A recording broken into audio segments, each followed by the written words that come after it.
Catherine Bernardo nadulas sa pangako niya kay Daniel Padilla. Si Alden Richards pa rin kaya ang wagi sa laban na ito, OMG.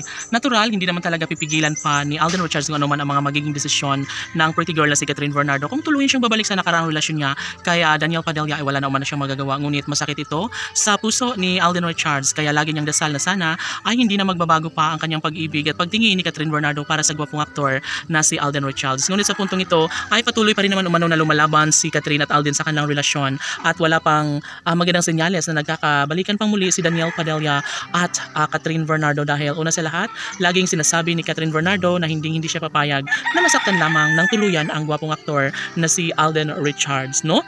And yes, mananatili ang isang magandang pagkakataon lalo na si Alden Richards ay hinubog ng pagiging isang mahusay at responsableng lalaki na nagmamahal para sa dalaga. Kaya marami ang nagsasabi kay Catherine Bernardo na sayang lamang kung babalikan pa ni Catherine si Daniel Padilla at siya umano ay mas lalo umano siyang masasaktan, mas lalo siyang paaasahin at walang magandang kahihinatnan ng lahat. Sobra-sobra ang pangarap nila sa isa't isa na sanay mas magiging matagumpay nga si Alden at Catherine sa pagmamahalang tunay ngayon na pinagdadaanan ni Alden at Catherine ay nararamdaman nila na sadyang naman na habang buhay na sila ay magiging happy, kaya dapat ay patunayan nila kung ano man ang mas makapagbibigay kasiyan sa kanilang puso.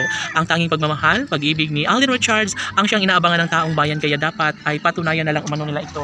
Dahil kung tutuusin, kung masasayang man ang kalang sumpaan at nasimulang pag-ibig, huwag naman sanang bumalik pa si Catherine Bernardo sa mapait na pag-ibig kay Daniel Padilla. Dahil kung tutuusin ay tama na para sa taong bayan ang maranasan ni Catherine Bernardo ang sakit at puno ng hinanakit dahil sa pag-ibig niya kay Daniel Padilla.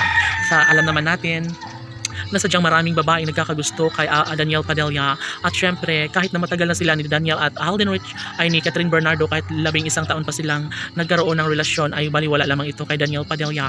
Yun umano ay isang masaklap at masakit sa part ni Catherine Bernardo dahil umano ay walang pagpapahalaga ang gwapong aktor na si Daniel Padilla. Kaya sobrang nauunawaan ng taong bayan si Alden Richards na naghahangad ng isang masaya at matiwasay na pagmamahalan kasama si Catherine Bernardo. Kaya dito na lang sana ibubuhos ang lahat ni Catherine Bernardo ang pagmamahal para sa gwapong aktor na si Alden Richards. Dahil kung tutusin, panalong-panalo na si Catherine Bernardo kung tunay nga na makatuluyan niya si Alden Richards. Kahit ano pa man ang mga pagsubok na dumating sa kanilang relasyon ay kita nyo naman na hinangaan ng taong bayan si Alden Richards dahil dito nila umano nararamdaman na sadyang forever na mamahalin ng binata ang dalaga. At ito nga ang pangakong hindi kailanman mawawala no, sa puso ni Alden Richards ang makatuluyan. Si Catherine Bernardo ay isa umano ito sa pinakamasayang bahagi sa kanyang buhay. Sana hindi na magbabago pa ang kung ano man ang pag-ibig na nararamdaman ni Catherine para kay Alden. Sana hindi na niya babalikan pa si Daniel Padilla dahil siya kumano na mas magiging magulo ang kanyang buhay, mas magiging malungkot ang araw-araw niyang buhay kapag si Daniel Padilla ang kanyang pipiliin. Saan pa ng mga netizens, happy na umano sila kung ano man ang meron sila ngayon ni Catherine Bernardo at Alden Richards. Sana ay patunayan nila kung gaano kahalaga at kamahal